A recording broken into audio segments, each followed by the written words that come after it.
এখন ট্যাঙ্ক দেখবা, মিসাইল দেখবা, কামান দেখবা, সব আসবে এখন। এই যে দিক দিয়ে আসবে সামনে দিয়ে। এখন সব নিচ দেওয়া যাবে বসে।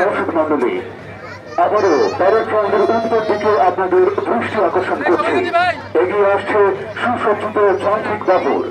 স্বাধীনতার পর সশস্ত্র বাহিনীর উন্নয়নের রূপরেখা ও পরিকল্পনার অংশ হিসেবে বিভিন্ন বাহিনীতে সংযোজিত হয়েছে অত্যাধুনিক সরঞ্জামাদি, যা আজকের কুচকাওয়াজে এই যান্ত্রিক বহরে প্রদর্শিত হচ্ছে।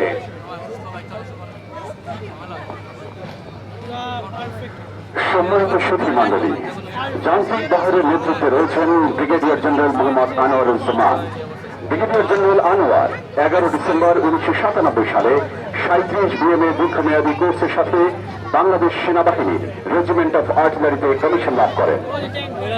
Brigadier general Anwar army commando course যোগ্যতা সম্পন্ন স্পেশাল ফোর্সের একজন গর্বিত commando officer.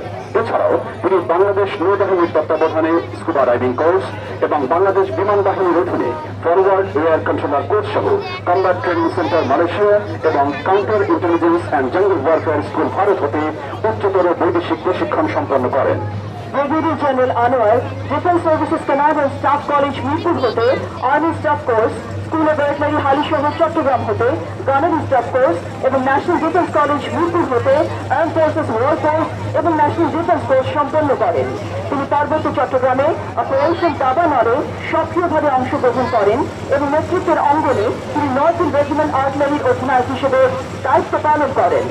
Brigadier general Anwar blue হেলমেটের অধীনে 3 বার জাতিসংঘ শান্তিরক্ষা মিশনে অংশগ্রহণ করেছেন। বর্তমানে তিনি 9 আর্টিলারি ব্রিগেডের কমান্ডার হিসেবে দায়িত্ব পালন করছেন। সম্মানিত সুধী, যান্ত্রিক বহরের অধিনায়ক ব্রিগেডিয়ার জেনারেল মোহাম্মদ আনোয়ারুজ্জামান মহামান্য রাষ্ট্রপতিকে সালাম জানাতে মঞ্চের দিকে অগ্রসর হচ্ছেন। সাথে রয়েছেন ব্রিগেড মেজর শামীম।